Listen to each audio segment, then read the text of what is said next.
រេនសានអ្នកតាភ្នំអើយអូតូចបងធំត្រនំទ្រូងថ្ម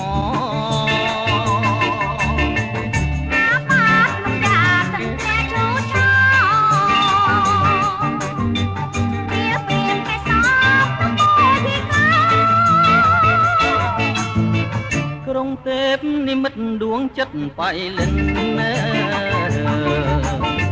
ត្បូងពេញចៅឆ្អិនក្រាលពេញពុទ្ធធី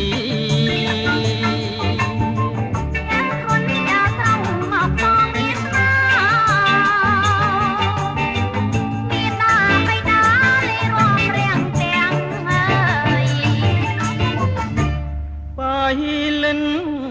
នាងហើយជាខ្នាយជីវិតដំយើងសងចិត្តមាត់ហូរតប្រាំង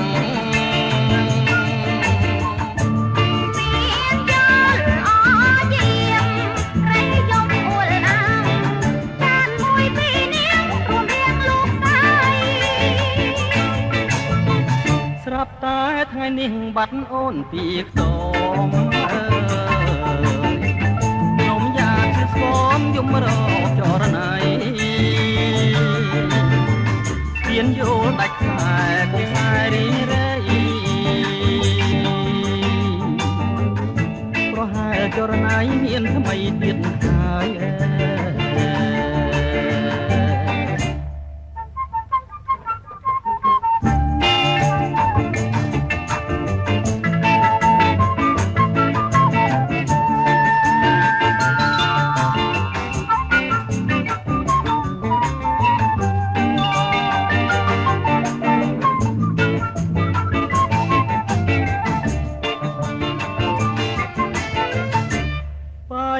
លិន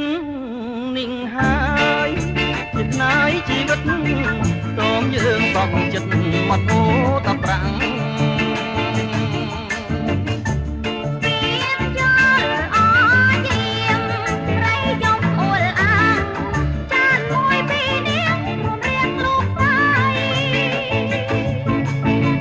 ស្រាប់តែថ្ងៃនេះបាត់អូនពីខ្ទមយ៉ាទីស្គមយំរកចរណៃស្ពានយល់ដាច់ខ្សែគង់ខ្សែរីងរៃប្រហែលចរណៃមានថ្មីទៀតហើយ